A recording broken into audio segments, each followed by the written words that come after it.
Assalamualaikum warahmatullahi wabarakatuh. Salam sejahtera bagi kita semua. Om Swastiastu, Namo Buddhaya, salam kebajikan.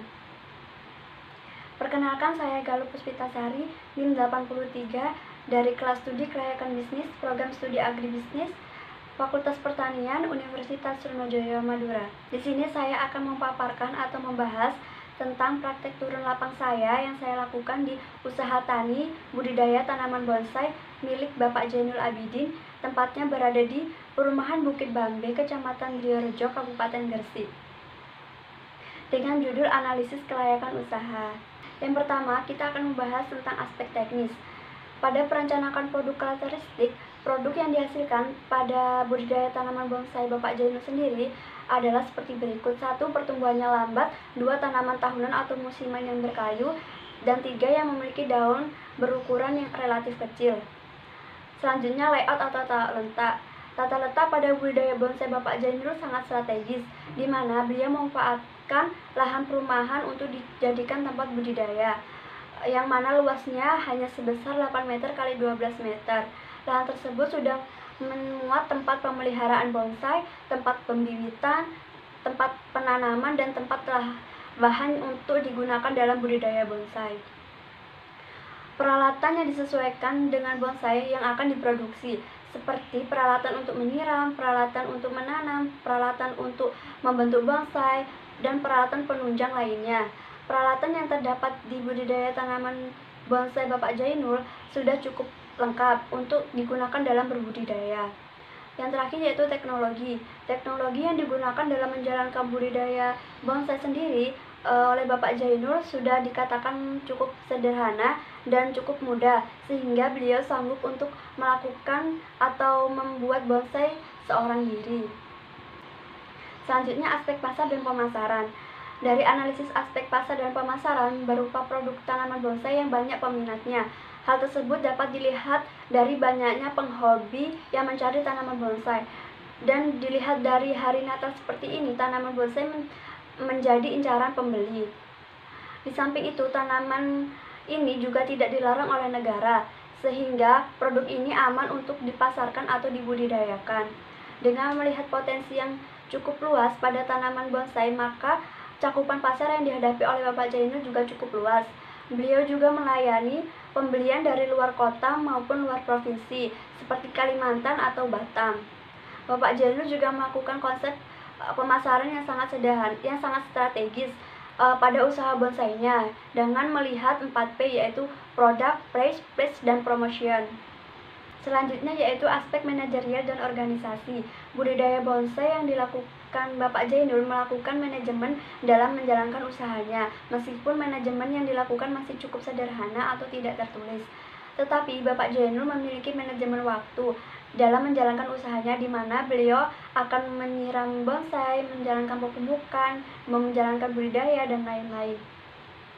Tipe organisasi budidaya bonsai Bapak Jainul ini adalah termasuk tipe organisasi garis, di mana wewenang mengalir langsung dari pemimpin ke bawahan. Pada struktur organisasi budidaya bonsai Bapak Jainul, Bapak Jainul langsung membawahi karyawannya atau orang suruhan untuk melakukan apa yang diminta oleh Bapak Jainul dalam mengurus budidaya bonsai. Selanjutnya yaitu aspek AMDAL.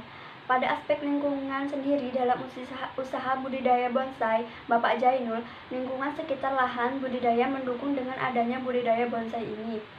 Sebagaimana terlihat di lingkungan lahan budidaya bonsai, masyarakat sekitar meminta Bapak Jainul untuk menempatkan tanaman bonsai yang sudah tumbuh besar untuk ditempatkan di depan rumah mereka untuk menghiasi luar rumah mereka.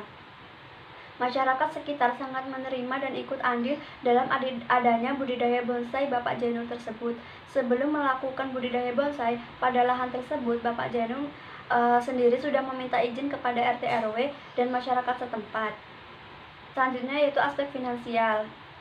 Dilihat dari aspek finansial pada budidaya bonsai Bapak Jainul ini, dengan dilihat dari nilai net present value atau NPV, dan net benefit cost, gross benefit cost, dan IRR, dengan bunga yang digunakan adalah 10%, 25%, dan 30% untuk IRR. Dikatakan layak dengan penjelasan berikut. Nilai NPV menunjukkan bahwa selisih antara nilai sekarang dan dari benefit atau penerimaan benih budidaya bonsai yang diterima oleh Bapak Jainul adalah Rp 142.872.524 atau lebih besar daripada 0, maka bisnis dikatakan layak untuk dijalankan atau dilaksanakan. Yang kedua, nilai gross benefit cost menunjukkan bahwa nilai gross benefit cost sebesar 4,150 dikatakan lebih besar daripada 1, maka bisnis dikatakan layak untuk dijalankan atau diusahakan.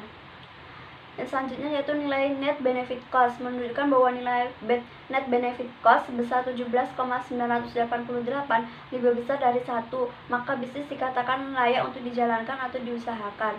Yang terakhir yaitu nilai IRR menunjukkan bahwa nilai IRR sebesar 53,755%